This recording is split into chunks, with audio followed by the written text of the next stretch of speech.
Yo, everybody. I hope everyone's tuning in tonight. It's the ringside seat with I'm Mondi Juma with my broski, Kahinde. How you doing, Kahinde? Yeah, good, bro, man. How's it going? Yeah, not bad. I mean, we did a show the other day about the Fury and Wilder fight. We did a preview show, and we had a little discussion about that. And we were building it up, got all excited. We stayed up and watched the fight. And it was so good that we did a post-fight show. I mean, football talk. I'm talking football. And it was an amazing night, don't you think? Oh, epic.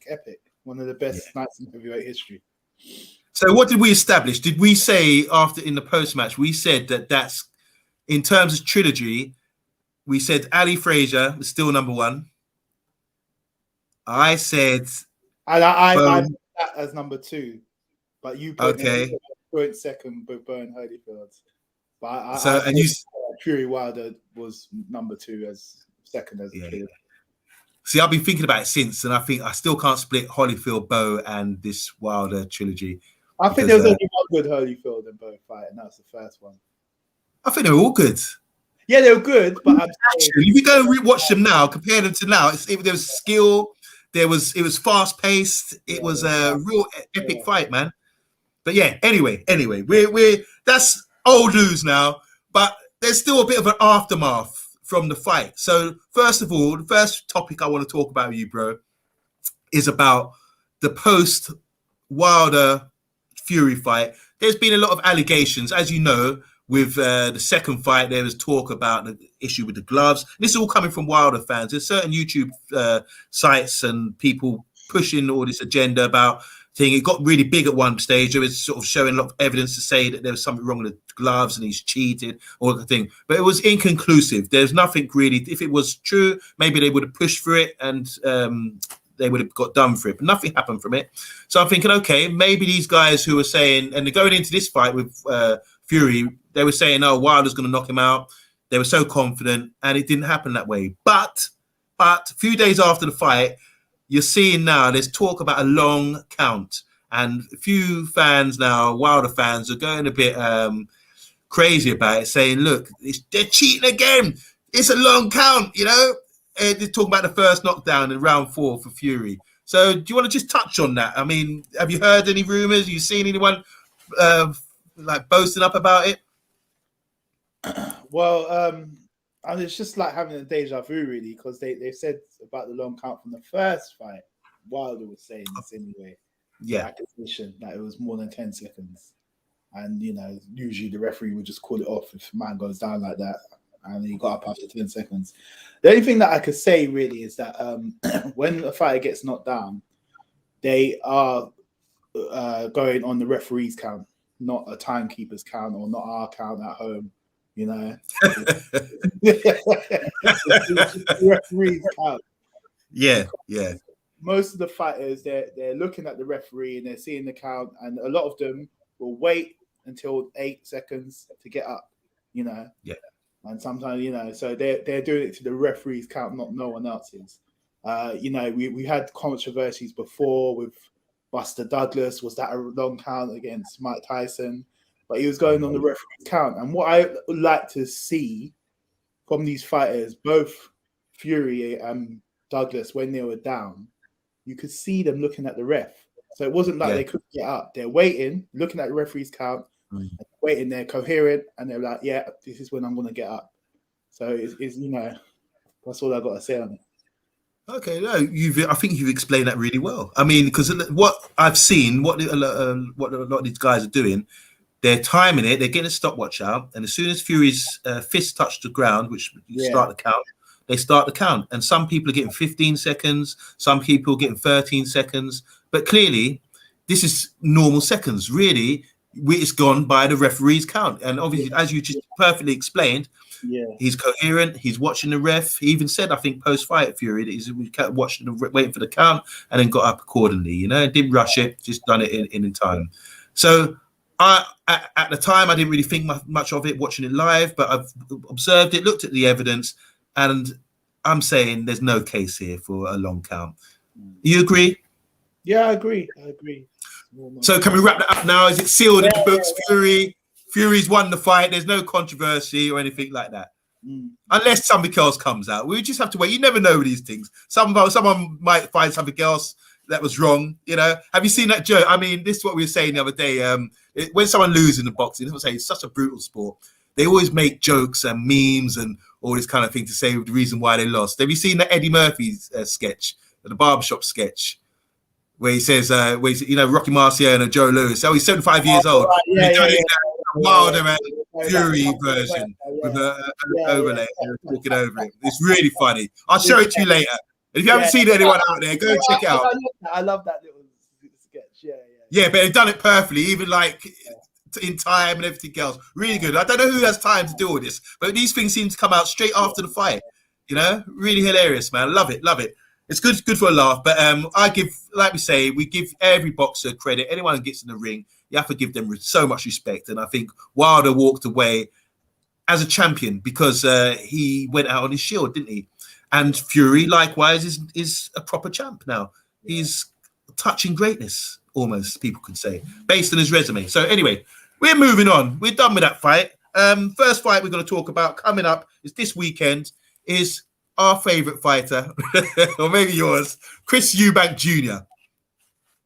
I'm joking when I say that. Obviously, he's not your favourite fighter, but I like watching Chris Eubank Jr. I like his gimmick. I like his father's gimmick as well. He's really interesting people. Yeah, both of them really interesting to watch. I like how they, Chris, especially his father. I mean, he was before his time, very intelligent. He got himself noticed. Great fighter, mind you, but his whole gimmick, the whole, wearing fancy clothes and driving a lorry and being eccentric like that, I think is brilliant. And I think he's very smart man. He probably talks like me and you, behind the closed doors. Or maybe a few blood clots and all that. Who knows? But I think he's a very clever man.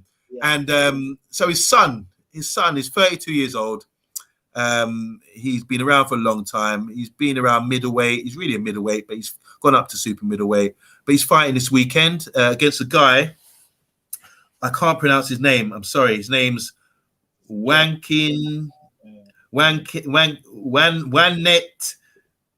Adjan or something. I'm sorry, guys. I just can't pronounce the name. But this guy has got a decent record, 28 wins, 11 KOs, and only defeated once. And I looked at the person he lost to. He lost to in his 8th fight against a guy who's now 26, 10-2.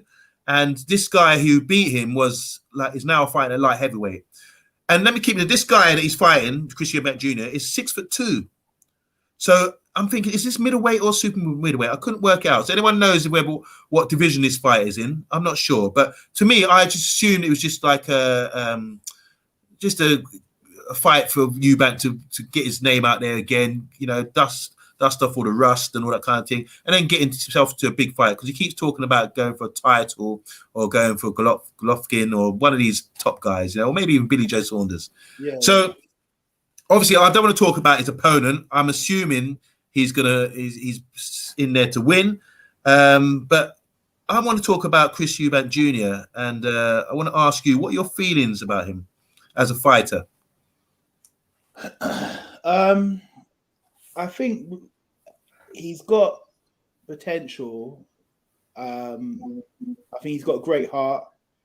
I think he's quite athletic, and he's a bit of a, all his training drills. They're all Insta famous for all his training drills and all that and things he does. And he looks impressive hitting the pads and everything. But when he's come up against the top level guys, he hasn't really shown or delivered. And I think it's kind of unfulfilled potential. I think he hasn't, in his stage of his career, he hasn't really kind of got the right foundations. Obviously, he's got his father there in the background, but he needed a really good trainer from the beginning, someone to show him way, not that Ronnie Davis guy who just doesn't really say anything. And he's probably a yes man. But I think he hasn't really had a good, consistent trainer. We knew he was with Adam Booth for a little while, but I was happy about that. Yeah, I thought I was happy about that. I thought Booth would take him to that next level. But there was some incident where Eubank was apparently too hard on the sparring partners, and Booth walked out of the gym because really, I didn't know that. I didn't know that. Okay, Eubank wasn't listening, and you know, so he's got a bit of an ego about him, a little bit arrogant, and sometimes is it arrogance or confidence? Do you think?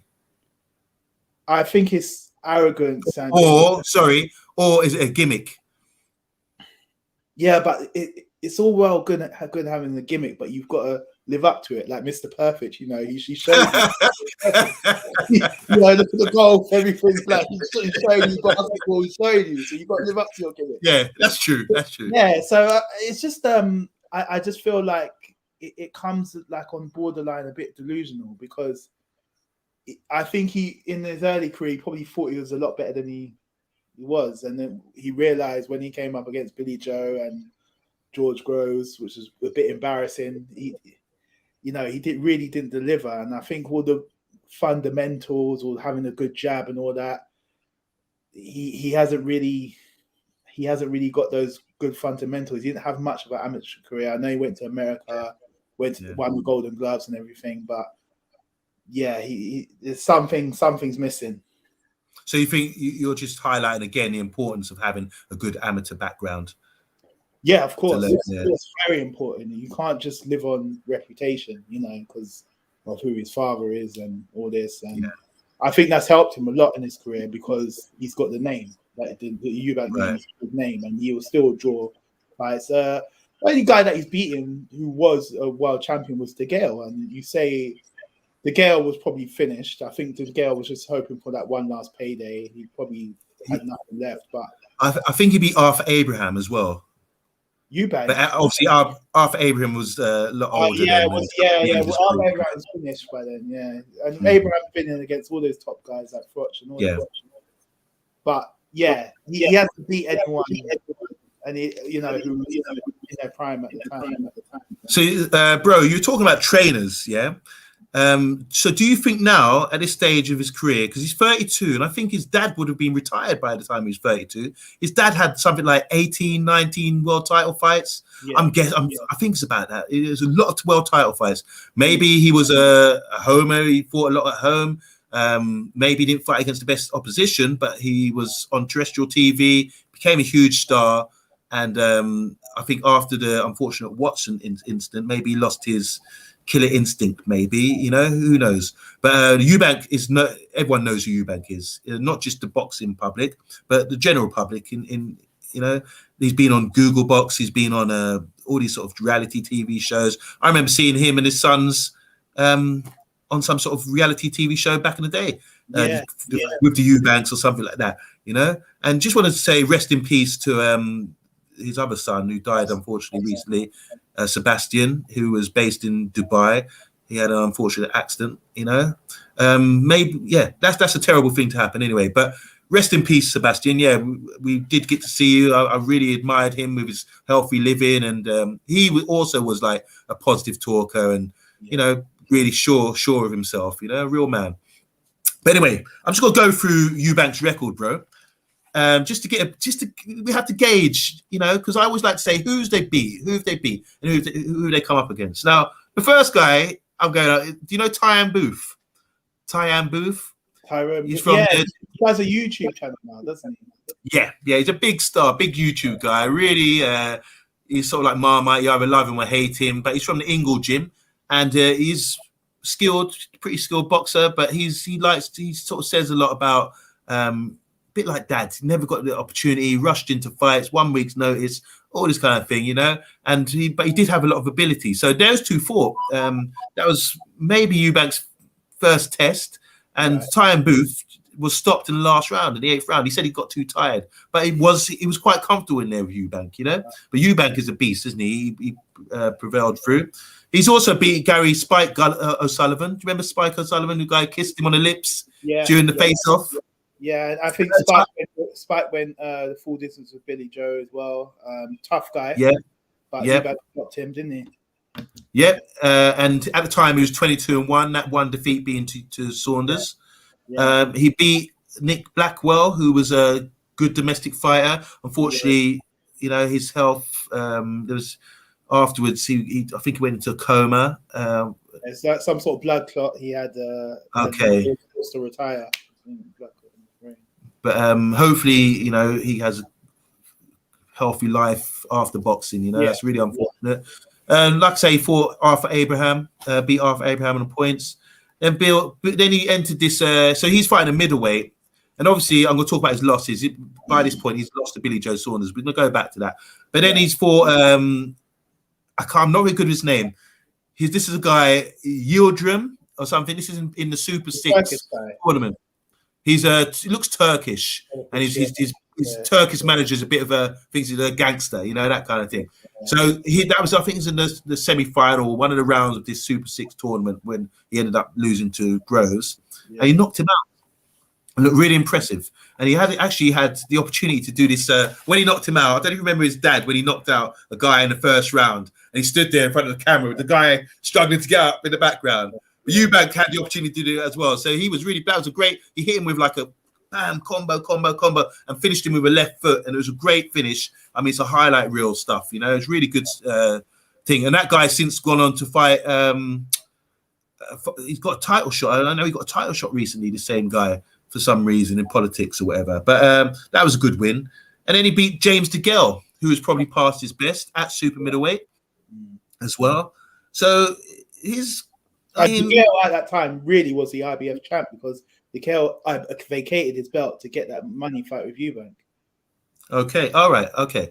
And then, but DeGale had lost, didn't he? He lost to a guy. He lost to Caleb Trout, and then he beat him in the rematch, and then he vacated his belt and then fought Eubank. Okay. Oh, so, okay, really, cool. But DeGale was the champ, yeah. So do you think at any other stage of his career, DeGale would have beaten Eubank then? Do you think Eubank picked him up? When DeGale first beat Darrell, that sort of DeGale would have beaten him, definitely, Yeah.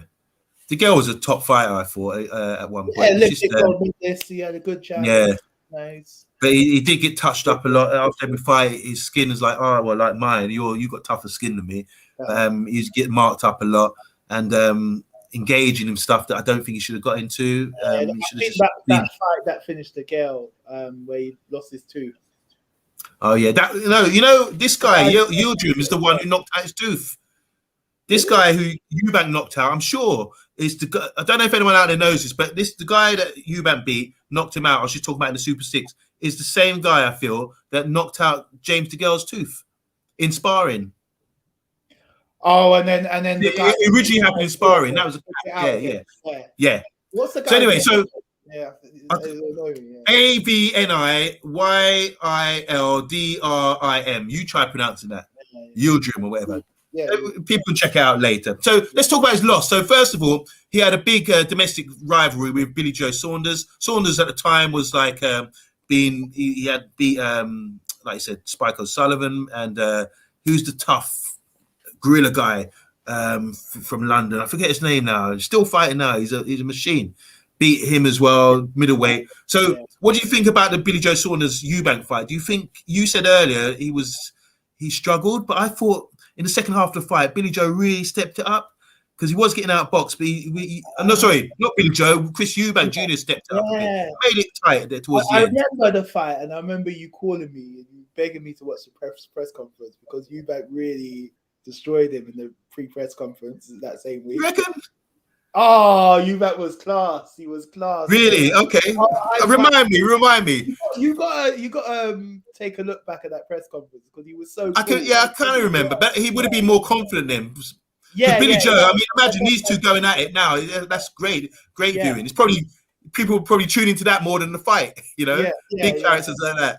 But this is what I'm saying. Eubank, I think he's got everything going for him, but it's just that when it comes to the stage of delivering. He didn't do it, and for that fight, the first 6 rounds, I don't know what Eubank was doing. The biggest thing that I remember is just that he wasn't using his jab at all. Yeah, he was kept loading up his shots and everything, and maybe he thought that he could stop him, or maybe he underestimated him a bit. But then the second half of the fight, he really started to put on the gas, and I think he might have won 3 or 4 rounds in the second half of the fight. Yeah. I think Billy Joe was a bit more clever, a bit more cuter, getting the better shots in. But so Yeah, So, Eubank, he did well to get back in it, but he just didn't start early enough. So do you think that's? I mean, Billy Joe's gone on to be a world champion. He's looked good in certain fights. Do you think that? How do you gauge Eubank then? Do you think Eubank's like just below world class because he's never got a world title? He's never won a world title. Well, not an official world title. Anyway. Was a world title. Well, that's I mean, that's just a minor belt. I can't even remember what it's called. Well, this is the problem. What has he been doing? Like you just said about Yildirim, who he beat a couple of years ago, having the title shot now. Why isn't Eubank at that stage if he knocked him out? But the thing is, remember that here's the thing. What done me? This is where I start to question Eubank, is when he was with Eddie Hearn, and Eddie Hearn promised him a fight with Golovkin. Yeah. And then he turned it down last minute, and then there's money, the fight sitting there, date and everything else. And then a welterweight and Kell Brook said, "Yeah, I'll take that. Yeah. I'll take the money." And that fight against Golovkin probably finished Kell Brook. Yeah. And then I thought to myself, Eubank, man, come on, that was your opportunity. You've been talking it up. And that's when I started to have question marks about him, saying, well, why wouldn't you take that fight? I mean, there's no pride. If you go out on your shield, there's nothing wrong with that, you know? Yeah.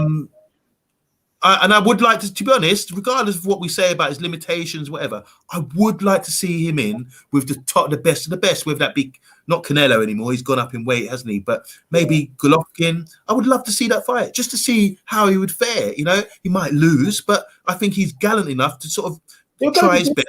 I think Eubank's got a good chin, like his father. He's got great heart. He's proper fit. He's got the fitness. Yeah. But I just don't think there's something that he's lacking in the skill to put him really in the fight. You know, there's something lacking. But you know, the only world title fight that he's had is one with George Grove, isn't it? Yeah. So let's go to that. So that was in the Super Six as a tournament they have to establish who's the best, maybe in the division. Yeah. I think there's been a few of them. Some have been really quite interesting. I mean, Usyk recently won the cruiserweight version of that, and he was clearly the best in his division. He proved it. And Groves lost in the final. He had an injury, didn't he? But he lost in the final to Callum Smith. 6'2", Callum Smith at super middleweight, and 6'4", maybe he is massive at that weight. And that was unfortunate because I thought Groves, you know, injury-free might have, you know, fared better. But so Eubank against Groves. Mind you, Eubank stepped up in weight. He's gone to 168 to fight a super middleweight to be in this tournament. Yeah. I have to give him a lot of credit for that. And he's fought Groves, and he had a cut eye, and he fought his heart out as well. He did sort of bring it. He's tried his best against the bigger man who was probably more experienced than him. You know, so I have to give him a little bit of credit, don't you think? Well, immediately after the fight, I just thought, nah, that's embarrassing, man, because I know he stepped up the weight and everything, and I think he probably had a lot of confidence going into the fight because apparently he sparred with Groves a number of rounds and he said he got the best of him. Right. That doesn't really mean anything. When it comes down to it on the night, Groves just controlled that with his jab, and I think Groves was fighting with an injury as well, but he was still just able to control Eubank with the jab. So yeah, it's just like you just think, well, you need to go somewhere and get a top trainer and work on. But bro, he has got a top trainer now. Someone he actually listens to. Roy Jones. Yeah, Roy Jones Jr. Well, I always thought Eubank Jr. wanted to fight like Roy Jones Jr. Okay. Who wouldn't? Who wouldn't want to fight like you? I do in the mirror. That's all he wanted to do. But I get in the shower. You see the moves that Eubank Jr. has done, you know, with his hands down and all that. So that didn't surprise me when he, you know, went with Roy. How do you think that's going? How do you think it's going to go? Question. Have I seen a huge improvement? Not really. He was with Nate Vasquez for a couple of fights. I think he won. He was out of Floyd Mayweather's gym, wasn't he? Yeah. He's quite a good defensive coach. But good pad man. Yeah. But even there was a fight that Eubank had. I think it's a couple of fights after Groves, where it was a European guy, and I think it was stopped in round 2 because the guy had an injury. Oh, and that guy went the distance with Charlo. Yeah, but that guy was clipping Eubank in the first 2 rounds. It was like It was like he's not learning anything. So it's hard to really gauge. You know, I think Eubank will go the distance with everyone. I don't think he'll get stopped or anything, but is he that world level fighter? I'm not sure. In an age where almost anybody half decent can get a world title strap, then do you think he should go out there and try his best to pick up a belt somewhere? He's with this is what Sutherland now, isn't he? He's obviously looking for the right route to. I mean, he was in America a couple of years ago on TV, bigging it up, calling out the Charlo brothers or one of the Charlo brothers in his division, you know, and that never came off. So what's going on? Another thing I want to ask you, bro, he's very comfortable. I've seen his gaff. I've seen how he lives his lifestyle. He's rich as well. So do you think, what's that Marvin Hagler saying when he said, you lose your will when you're wearing silk pajamas or something like that? I can't remember. Someone was telling me. I just said that from the perspective of a guy who's on top and who's done it. Eubank has, you know, you look, if he still retires tomorrow, everyone will look back on his career and say, well, he's never world champion. So he's still got a lot of work to do. He shouldn't be comfortable. I see things. Starting Saturday night. Starting Saturday night. Roy Jones. Here's the thing. He starts Saturday night. He's got Roy Jones in his corner. Everyone criticized him because he never listened to his trainer. Now apparently he's listened to his trainer. So tick that box. Now he's got Roy Jones, who he admires, and he maybe going to try. I've heard Roy Jones try to say he's going to try to tweak him a little bit to be more effective, use his jab, that kind of thing. So that's maybe ticking another box. Do you think, you know, because if he quit now, like you say, he might not have a world title, and it's not the best of careers, his best wins. I mean, who is it? Abraham, but who is over the Gale over the hill? It's not great.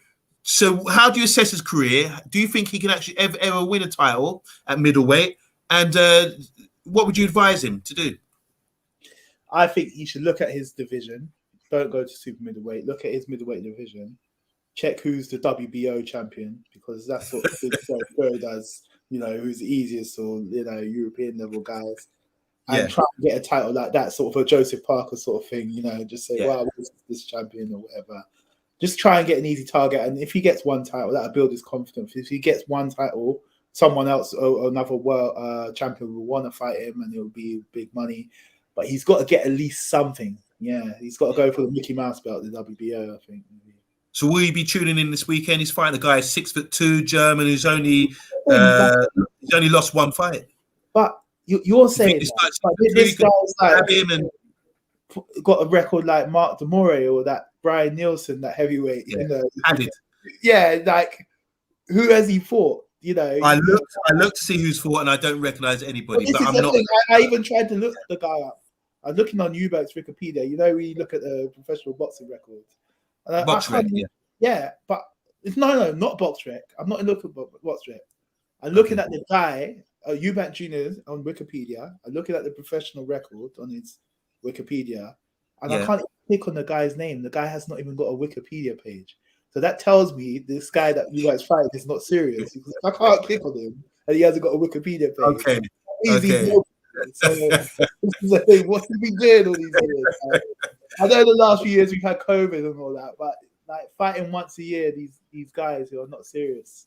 So maybe it's a good pick by his promoter, Sutherland, who's known in Germany. He's established there. So he probably said, bring this guy. Who knows? Because it looks good. I mean, 6'2", only lost one fight, 28 wins, 11 KOs. It could be interesting. But yeah, I do favour Eubank to win. But yeah, I do support British fighters. I support all boxers, man. But I do hope Eubank does achieve a world title. I know a lot of people might not like him, but I see bypass the gimmick and everything else. I'm a Eubank supporter. I want him to do well. I want him to succeed, because to train as hard as he does, as arrogant as he might seem, or not doing the right things fundamentally. I do want him to actually go and at least get a title fight against someone good, and do what, even if he loses like Wilder did, going out on his shield, which I know he would. I'd like to see that, because he did say some sort of negative things about Billy Joe Saunders, who, in my opinion, struggled against Canelo. He was doing okay, but it wasn't a nice ending. And there's going to be question marks about whether there was damage to his eye or not, or whether he sort of took an opportunity to sort of get out of the fight, you know. And that, unfortunately, and I hope Billy Joe Saunders comes back from that, and I think he will, because he's that sort of guy. come back from that and prove people wrong, because people are so cruel, aren't they? They say some really horrible things, and we're people that wouldn't even get in the ring. They just sit on their sofa, So yeah, and also I'd just like to say one more thing. I'd like to see at some point maybe Billy Joe Saunders and Chris Eubank maybe at the end of the career have part 2. They'll do a big money fight. It's a money fight. I'm sure they could build it up. And they could have a great press conference as well, Zeke. Yeah. I definitely tune into that. But just one thing, Billy Joe, I was listening to an interview with him a couple of months ago. I don't know if this is true or not, but apparently, like, someone from Billy Joe's camp spoke to Roy Jones Jr. and Jones Jr. described Eubank as a duck to water with no wings. A duck to water with no wings. That's interesting. Duck to water means you adapt. Exactly. But no wings means there's something maybe lacking. I don't know. I'm trying to work out that sort of analogy. But the duck to water, the no wings thing counteracts anything positive about the duck to water. Well, the duck to water is something. So we know there's something natural about Eubank's ability and the thing you put him on the pads or whatever. But I think Jones was trying to imply that something's missing. So that's an interesting comment. That is, I don't know, but that kind of does sum up Eubank's career. We spent half an hour talking about him. A duck to water with no wings. It makes sense. Guys, just going to read some comments now. Thanks for everyone for tuning in. Jigsy says, looking forward to this. Thank you. We were too. I'll be listening in bed up at 5. Yeah, but oh God. Sorry, you got to get up early in the morning. So let's see. It's kind of late already, yeah. But we always do late night boxing, guys. Come on, you can't do it in the daytime. A bit X-rated sometimes. Oh yeah, I called you. We were having a bit of an emergency pre-fight. Big up, guys. Thanks from Solo. Thank you very much. Andy Herbert says, big up, lads. There's a boxing podcast, and I hope there's more to come. I love the sport with my football and rugby. Brilliant. Here's a good friend of mine, Pete Rock. How you doing, Pete? The Serbian champ. He said, it's like echo chamber with the wild of fans. Yeah, we heard it all before. And he said, big up listening to you guys, chilling, listening to your boxing chat. Thank you. Hopefully you're going to come on and join us one day, Pete. Pete says, yes, every boxer respect going in the ring. Yeah, exactly. That's one thing on this show. We have to respect any man who gets to the ring. I mean, it's so difficult. And you have to admire anyone who trains that hard. Andy Herbert says, Yard versus Arthur on the 4th of December. That's just been announced recently, actually. Yard is a good fight. He's only lost 2 fights. His KO stats, his KO stats are good. Watch him on YouTube, and you maybe do a stream on him. Yeah, I know all about Yard, and I love his trainer, Kundi. There was a guy called... first took notes of Tundi, years ago. He had a guy called Junior Saba, and they look fantastic. They used to do pad work. They went over to the Mayweather gym, and I always thought Junior Saba was something special. Just from, obviously, I'm not an expert or anything, but just from what he was doing, the drills and everything else. And Anthony Yard was always in the background, when they were doing these videos and everything else. But I thought Junior Saba looked special. I seen him do some sparring sessions in the Mayweather gym. And unfortunately, I heard he went pro, or he came back a few years ago. And I was like, oh, right, he's back, he's going to fight, whatever. But something happened. He just lost his love maybe for the sport.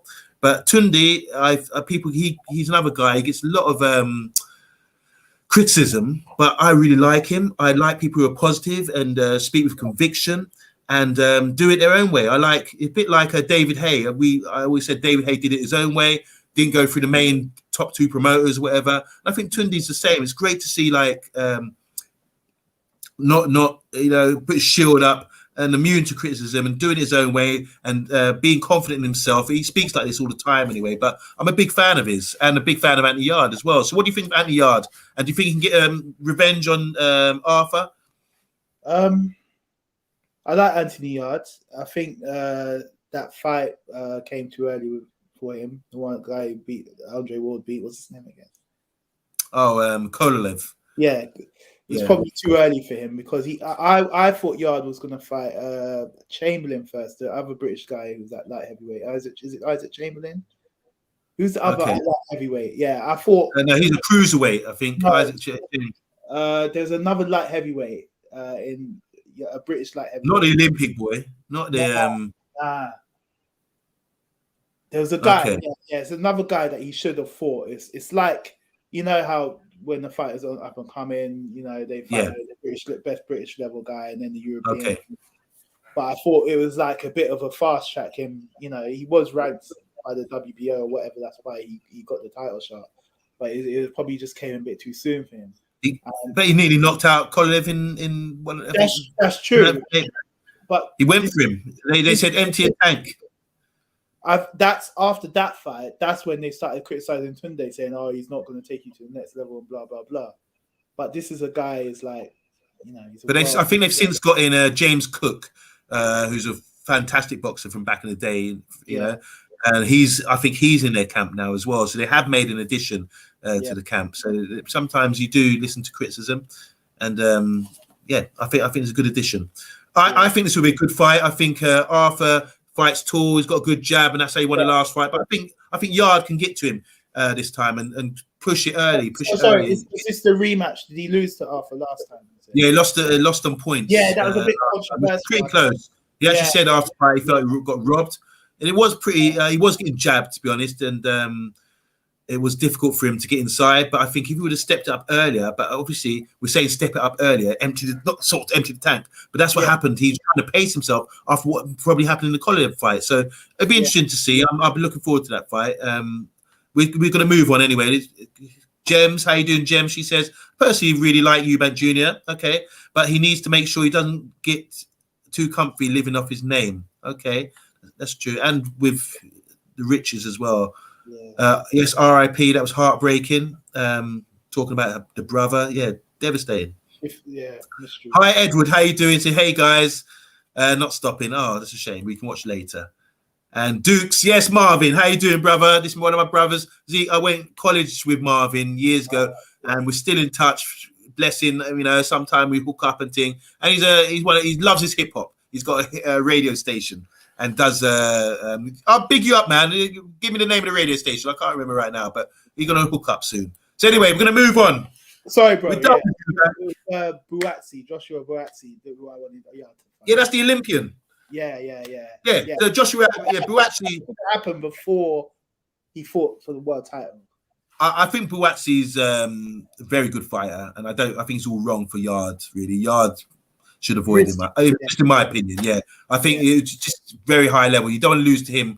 You might as well go and lose to Kovalev, you know, rather than someone who's not established as completely yet as Buatsi. All right, moving on. Dillian Whyte, he's fighting Wallin. That's going to be on the 30th of October. And this is Dillian Whyte. I'm just going to quickly read through why I like Dillian Whyte. I'm just going to endorse him. Do you like Dillian Whyte, first of all? Are you a fan of his? Or not a fan, but do you admire? Not really. Like I don't dislike him, but I don't like him either. So. Okay, so Dillian Whyte, he used to be a kickboxer. He's from Brixton via Jamaica. He's in the amateurs. He turned from kickboxing, went to boxing, beat Anthony Joshua in an amateur fight. It's all over YouTube. You can see that. Then he ended up fighting Joshua, started his career. He got banned for steroids, or whether that's true or not. He took a ban. He was out for a period of time. He had to turn it around, get people in his favor again. He started his career, and he took on AJ early on. This is a few years ago now, and it was a really good domestic fight. He hurt AJ to the body, really, you know, tucked him out, gave him a great left hook as well, which was quite entertaining fight. Did you enjoy that fight with AJ? Yeah, it's good scrap. Yeah. And then Dillian Whyte said he had shoulder surgery not long after, so he's carrying an injury. But let me just run through Dillian Whyte. Since he lost to AJ, he fought Dave Allen. We all know Dave Allen. Yeah, Dave Allen's from Yorkshire, I think. Really tough guy. He beat him on points, beat Ian Lewison, who's a really good domestic fighter. Then he fought Chisora, and it was a split decision on points the first fight. Do you remember that fight? Yeah, I thought he lost that. Yeah.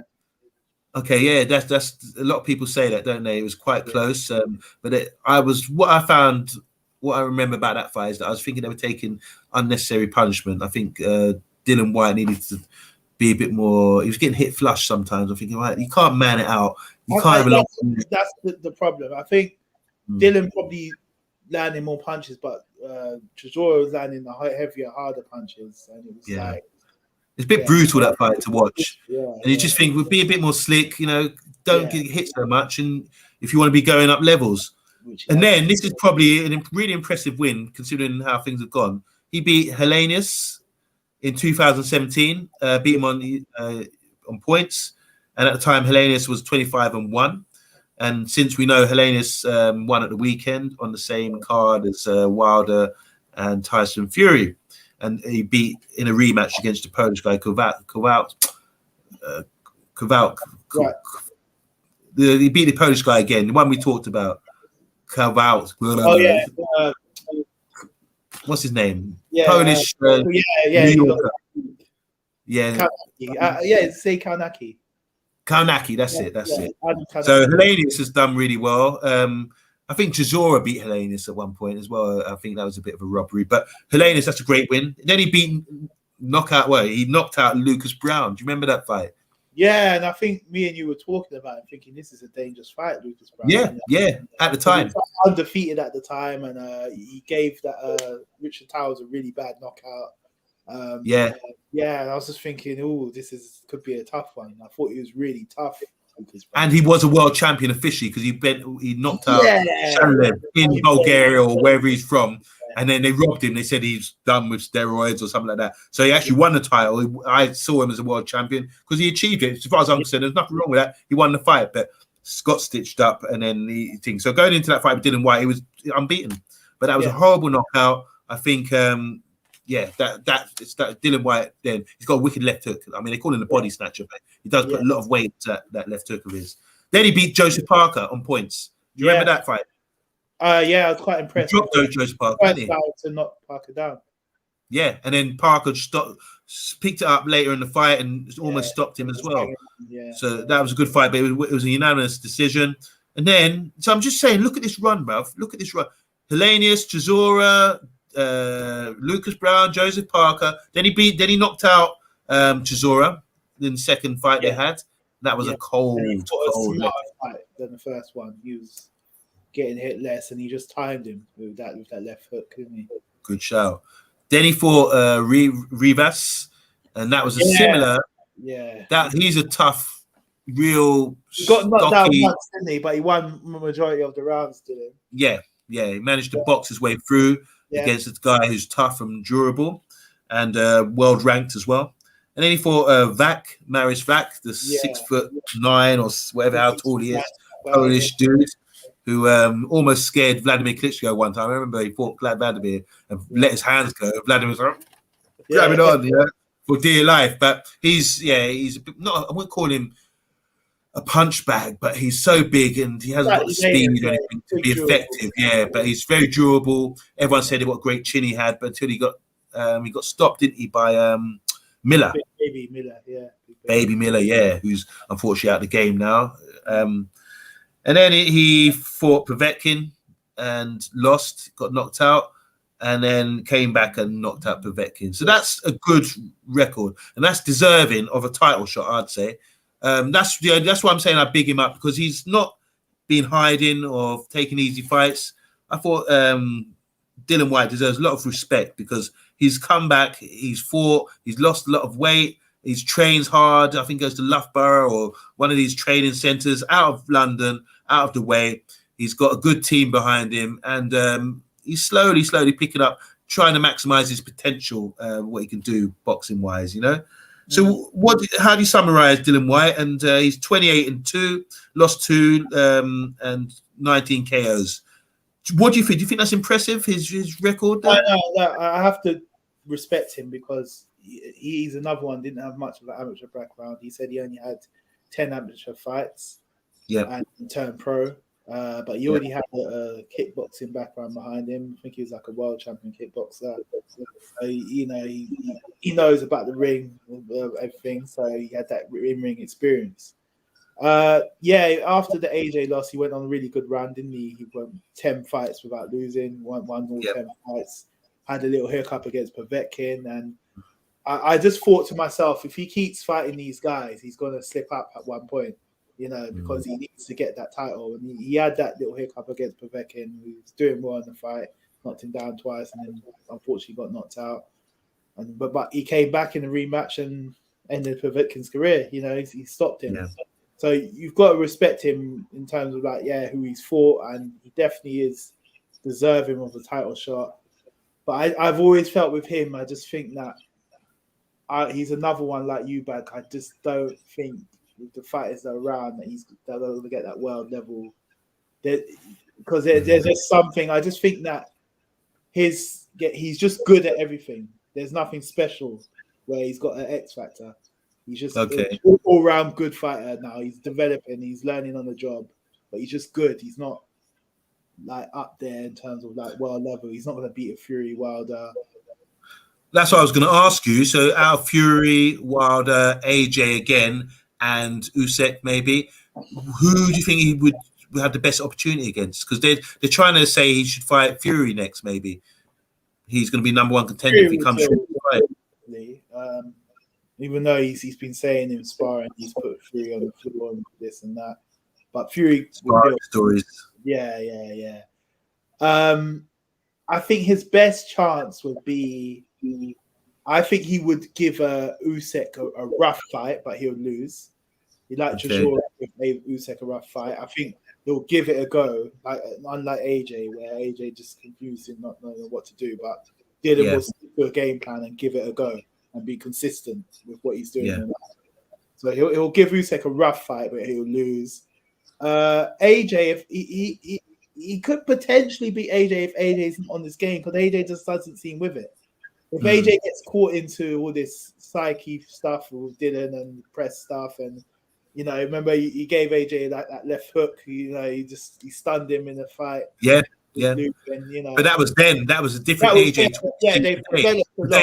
Maybe AJ's punch resistance maybe could be questionable. This is what I'm saying. He'd have a better chance against AJ this time, but I still think AJ would have too much for him. So I just don't think even Joe Joyce. If Dillian fought Joe Joyce, I think Joe Joyce might have a bit too much for him. I don't know. Even though Joyce gets hit a lot. Yeah. What Joyce gives back is just as bad. You know, it's like, so I just don't think Dillian, he's that world level guy. And you've got to think, is there something about him, like we were saying about Eubank, who has turned down the opportunities for title shots? Is there something about Dillian that's doing that as well? Because he's when you hear him in interviews, he's always like, I don't know, man, I don't know, but maybe he doesn't really have the confidence, because a couple of years ago he had a chance to fight AJ and he turned it down. And this is just before AJ signed to fight Baby Miller, and then Baby Miller got banned, and Ruiz came in and beat AJ. But why did Dillian turn that down? It was in January. He said it's something to do with the money or whatever. But if you're hungry and you want a title shot against your rival who you hate and you despise, why are you turning down that chance? Doesn't matter what the match is. I don't think we'd ever know. But I'd have to take his. I just don't think he feels. I think Dillian's wanting to go on this run after the AJ loss. He probably thought, look, I fought AJ as an amateur. I beat him, but he's gone on streaks ahead of me now. Yeah. And he probably thought to himself, I need to really learn on the job, fight all these guys before I have a title shot. I want to be ready for it. I don't think he felt that he was ready. But there's been question marks. I think he's sort of frowned at Eddie Hearn, to say, you've let me down a bit, man. I mean, you promised me this, you promised me that, and he's not got the fight he wanted. And also as well, I think he is deserving. If all things being fair, if there was like a governing body in boxing, he would have got a title shot by now. You know, regardless. I know you said about the AJ thing but he's called out Wilder as well. And I'm not sure if he was shook or anything, because based on who he's fighting, I think if he was really shook, he would be having easier fights than he has. I'm not sure. It just raises a question mark for me.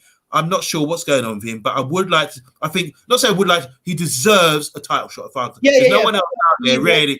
It's a question. What I'm saying is, there's no one else out there. I feel more deserving based on their resume of a title shot. The only person I thought was Baby Miller. He beat a few good guys going on his run. So I thought, okay, he looks like he deserves a title shot. He's fighting top guys, you know. and things. So, and maybe Joe Joyce as well is proving that he needs a title shot. So I don't know if we could do our own heavyweight ranking in a minute, but just to see where we gauge these guys at the moment, because I'm not sure what you're thinking. Because I think, regardless of Dillian Whyte deserving the title shot, I don't necessarily think he might be as good as, like you said, Joe Joyce at the moment and other guys. He's sort of maybe somewhere in that region, 5, 6, 7, possibly. But that's open for debate. Everyone's got a different opinion on that. So what about Wallin? He's fighting Wallin. And the only person, Wallin came to fame when he's a Swedish guy. He was I think he was an Olympian as well. He's definitely a good amateur as well. And he came to fame when he fought Fury. Did you see that fight? He cut Fury. He even tried to rub his fist in the cut. Showed a lot of character there. What do you think? And he's also, since then, he's beaten Brazil on points. Yeah. So so this is like a crossroads fight for, let's say crossroads, but if Dillian Whyte was to lose this to this guy, it could be all over for him. So what do you think going into this fight? How do you size it up? This is the point that I was making. It's like Wallin, he's obviously an awkward guy. He's a southpaw. He gave Fury a bit of a nightmare with the cut. Some people say that could have been stopped if it was anyone else, and the referee might have stopped it. You know, it should be an interesting fight. He has only lost that one fight, and I think that Fury fight, I think there was like something about him father dying recently, so it's like a Buster Douglas thing. He fought out of his skin. Yeah. So I think Whyte's got to be careful. He's got to go in there with the right game plan. I think he should be able to get the job done because I think his resume is a bit better. He's got a bit more experience. So, you know, we're seeing that. I believe, this is what I'm saying, if Whyte does beat Wallin, which I think he will, I think he'll get the job done. I think Whyte would want to fight Fury 100%. Because the point that I was trying to make is that had he fought AJ again a couple of years ago when he had the opportunity, he knows at that point if he lost again, where does his career go from there? But if he fights Fury, who everyone sees as a top dog, it's like a different guy you're losing to. Like no one sees Fury as beatable, and he knows it'll be a big money fight. It's for the WBC and things like that. So he's number one ranked with the WBC. He's got to get that Fury fight. I think it would be a great press conference, everything, good trash talk between the two. And I think that's the fight that he wants. Yeah, that's the fight he's ready for because less danger, I think, in a way where... Dan Wilder? Yeah, definitely Dan Wilder, yeah. But we'll see. Man. Okay. Just quickly, just a couple more comments here from the guys. Edward says, heads up, just to let your friend know, look out soon, I'm a boxer. I'm going to be world champion one day. Big up Edward Brown then. Yeah, we're looking out for you. As long as you don't fight like Lucas Brown, you'll probably do all right, you know? No disrespect. But yeah, Edward's is a middleweight. I hope you're training hard, Edward, doing your road work, doing all the thing. And keep watching the show and we big you up and let us know when you're fighting. Big up, guys. It's Talk MU. Big up, Talk MU. How you doing, man? Edward said, do you reckon AJ would beat Miller? Zika, do you want to take that one? Oh, a couple of years ago, I said no. I was thinking that was a tough fight because I wasn't sure how well AJ deals with pressure fighters. I don't know about now because Miller's been off for a few years and AJ's probably improved in terms of that sort of pressure fighter in your face. So it would be a tough fight. I put it that way, it'll go the distance. I wish that fight would have gone ahead. It always makes me wonder why the fight was stopped, why the fight didn't go ahead. Obviously, they was busted for drugs, but apparently, allegedly, everyone's doing drugs. And if you look at people's physiques and everything else, and you say, well, okay. Even AJ, maybe I think is quite questionable because if you think, well, out of the two, who would you? It's like James Toney when James Toney got done for drugs. So he said, look at my physique, whatever. But I think at that time, going into press conference, he gave AJ a fat shove. He was doing the right thing to try and get in his head, being aggressive, really testing AJ's character. I think AJ had to sort of, no, I can stand up to him. As soon as he got shoved, he walked over to him. No, don't worry, I can stand up to him. So, but I'm not a body language expert, but I felt that okay. So when Dominic Brazil got in your face, you want to tell him, thing. But when Miller is doing all the thing, so I think a lot of people, Miller must have scanned that and watched it. And I felt that Miller has got a tough chin, very solid. He's got good boxing skills, and he's sort of guy that will wear you down. And I thought he's all wrong for AJ. And if the fight would have gone ahead, I would definitely, you know me, I would put money on Miller to win. Yeah. To maybe stop him and drown him. And that might sound bizarre to people, but that's what I felt. So to that, Edwards. AJ tried to blow out Miller with those punches. He'll just get tired. Yeah. Miller will be there all night, but Miller's going to be in your face, in your neck all night, man. Yeah. So unfortunately, like you said, they both maybe declined now. So we never really know. Frank Bruno said that AJ looked scared in his last fight and felt sorry for him. What do you think about that? I don't know about scared. I think he just looked confused.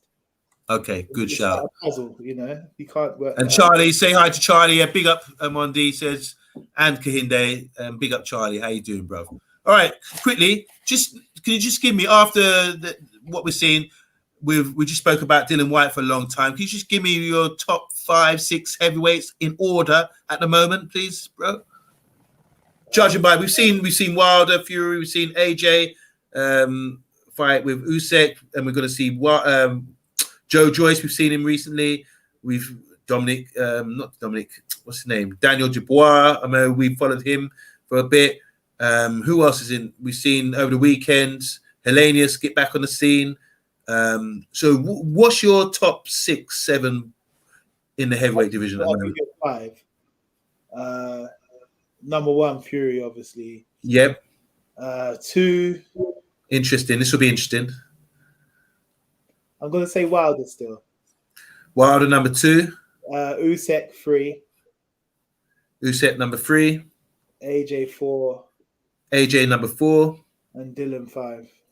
You think Dillian Whyte number 5? I have to because of what he's done, resume. You know, he's only okay. Is that your just based on resume, not on what you think? Because you saying Joe Jordan would beat him? Like, yeah, but that's just a pick and fight. You know, I just think. Yeah. And do you think, like, when you compare, like, if you look at top 10, say from 1991, you had like Holyfield, Tyson, Riddick Bowe, Lewis, George Foreman. Who else would you've had in the 90s? Maybe Larry Holmes, Oliver McCall, Mercer. Douglas. Yeah. So that was pretty good. Look in the 70s with the great fighters then, the 80s as well, early 80s with Larry Holmes. How do you think this fares up now? Because like you said, we've gone through years with Vladimir Klitschko being sort of superior to everyone else. How does the heavyweight division look at the moment? Is it looking healthy? Exciting? Well, I would have said, like, if I want to quickly rank the eras, 70s era was probably the best, 90s era is second best, and this is probably like the third best era, I think, because we had a long time with the Klitschko's dominating, and there wasn't really any good fights to challenge them. And then David Hay emerged, and now we've got Fury, AJ, British level guys. David Hay. Yeah. So I mean, you say it. But that shows how the division was. He had to come up and make some noise, you know. Exactly. So this is the most. Hold on. You know, I have to give Hay credit because everyone disses him about the toe and everything else. I thought he fought pretty well, considering against the prime Vladimir Klitschko. I thought he was slipping the jab. He was trying to do the right things. I didn't think it's a lot of heat against undeserved heat. I thought he fought pretty well. He didn't get knocked out. Yeah, I thought he done really well for his size and to sort of slip the jab, try and get inside the jab, and he just couldn't get his punches off against Vladimir, who was a master of distance and things like that. So I can't disrespect David here. I think he done well in that fight. But so the heavyweight division now is looking good. My top 5, 6 would be, I think Tyson Fury is still number 1. See, the thing is with Wilder, he's only beat Ortiz as far as I'm concerned. So I would put at the moment Usyk number 2. I would put Wilder 3. But see, this is the thing because AJ's got a better record, isn't he? Yeah. But my personal thing, I think Wilder would beat AJ. I think AJ's maybe a bit shot now. They might just be shocked, but I think he's a bit shot. And if they did fight, for example, if you fought Wilder tomorrow, I'd be thinking Wilder would probably knock him out. Just my opinion, you know. Yeah. You don't want to bring Andy Ruiz. You don't think about he's coming back in December, and I would pick Joe Joyce behind the other two, based on he's been fast tracked, but I think he's effective and very difficult to beat. Not that I like his style or anything like that, but I think he's a great athlete and very like they call him the juggernaut. Yeah. And it's the perfect I name was for going to say that when I said Whyte 5, I was going to say like joint 5 even is Joyce, because I think Joyce would probably beat him on the day. But I just, if you're doing the rankings, you have to rank Whyte higher because fair enough. Yeah, I agree. So maybe that's just my personal favorite thing. Yeah. So yeah, I think that's about it. That's a wrap. So we're looking forward to Chris Eubank to see how he's looking under Roy Jones. That's this weekend. And on the 30th, we've got a big heavyweight fight with Dillian Whyte against Wallin. And also, we just established that this long count, there's nothing in it. Really is there, bro. Okay, so we're going to be back next week with some more talking points. I'm glad you're here with me, bro. Look, you know what made me laugh the other day? It looks like we're in the same room. Do you notice we've got the same design, your living room compared to mine? What color? What color? Green background. Mine is supposed to be white, but it's turning into some cream. Oh, yeah, of course. Fingerprints, dirty fingerprints. Yeah. Head marks, everything else, yeah. When are you going to get some pictures up? Yeah, I was just thinking about that. I want to. You do need some pictures in there, man. Just to nice it up, Yeah. And maybe a boxing picture. Get James Toney up there. Yeah. Here with his attitude.